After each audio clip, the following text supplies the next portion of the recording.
Star Wars Rebels Season 1, Episode 8, Gathering Forces. The episode opens up right where the last episode left off. We're in another fast-paced dogfight. The ship is damaged, but thanks to the implant on the Rodian's head, he is able to fix the ship quickly and allow the Ghost to jump into hyperspace. But before the crew of the Ghost escaped, the Inquisitor was able to plant a tracking beacon on the Rebel ship. We find out that the Rodian could have potentially saved Ezra's parents, and Ezra is very angry about this and actually calls the Rodian a coward. But Kanan tries to talk some sense into him.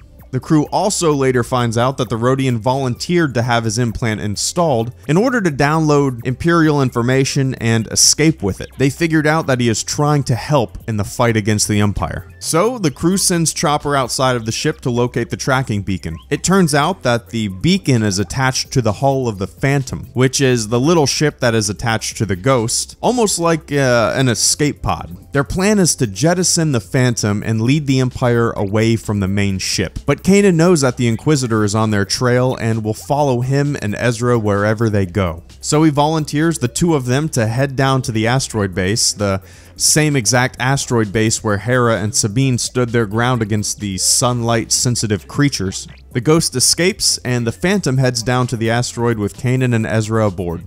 When they land, Kanan tells Ezra that he needs to connect with those creatures because it's their only hope to survive this mission. There's a little piece of dialogue that I really love from this episode. Ezra says, "I'm afraid," and Kanan replies with, quote, "I got news for you, kid. Everyone's afraid. But admitting it as you just did makes you braver than most, and it's a step forward." Close quote. There are some really great lines of dialogue in this series. It's fantastic to see Kanan and Ezra's relationship building, and watching Ezra discover more of himself is fantastic. Kanan tells Ezra to go outside of the ship and make friends. It's funny how I mentioned that I felt bad for the creatures that got annihilated, and the series seems to be taking the exact direction that I was hoping it would take.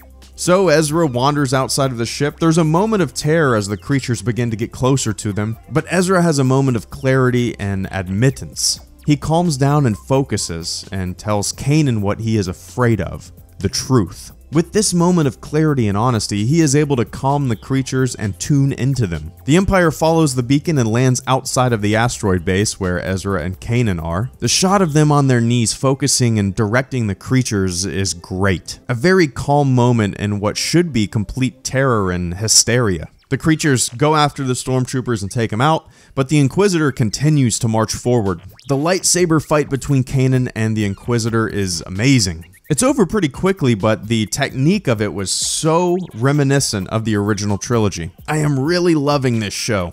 So Kanan is knocked to the ground and loses his lightsaber.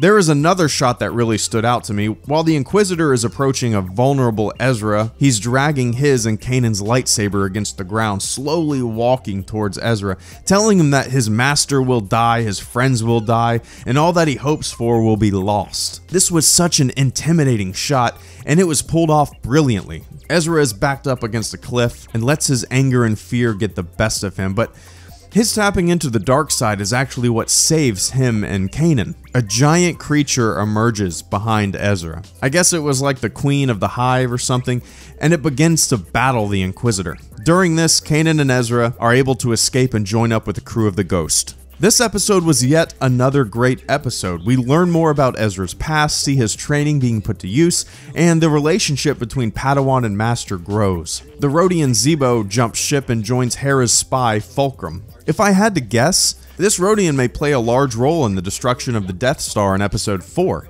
It's possible that those schematics were in his implant. I know in Episode 4 they say many Bothans died to acquire this information, but there may be a connection. It would be cool to have that link, and hey, it's fun to make projections. Maybe Fulcrum is a Bothan. Who knows? Oh, and I appreciate you guys not flooding the comment section with spoilers. I've actually been really surprised. I was hesitant at first to read any comments, but it's great to see that you guys are keeping the mystery alive for me. Thanks for that. And thanks for watching my Star Wars Rebels review series. On to the next episode. Hello Greedo, out.